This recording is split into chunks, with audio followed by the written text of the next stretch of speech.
Umulan ng araw na unang inamin ni Mara sa sarili niyang may mali. Hindi sa trabaho, hindi sa buhay, kundi sa puso niya. Si Daniel ay hindi dapat mahalin. May singsing ito sa daliri. May pamilyang inuuwian. May pangakong nauna bago pa siya dumating. Pero paano mo pipigilan ang damdaming unti-unting tumutubo? Sa simpleng kamustahan. Sa pag-aabot ng payong kapag sabay silang naabutan ng ulan. Sa mga titig na masyadong tumatagal. Hanggang dito lang tayo, sabi ni Daniel isang gabi, habang magkatabi silang nakasilong sa waiting shed.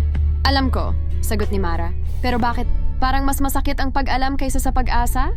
Wala silang ginawang mali. Walang kamay na nagtagal. Walang labi na naglapit. Pero may mga salitang hindi na kailangang sabihin para maramdaman. Minsan mas mahirap ang pag-ibig na hindi mo pinili.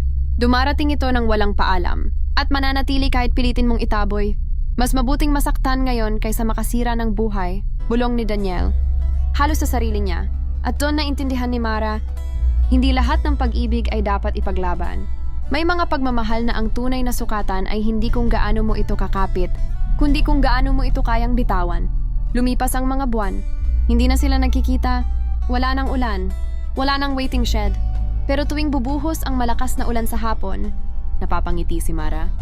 Hindi dahil sa sakit, kundi dahil minsan sa buhay niya, naramdaman niyang mahalaga siya at natutunan niyang piliin ang tama kahit mas mabigat ito kaysa sa pag-ibig.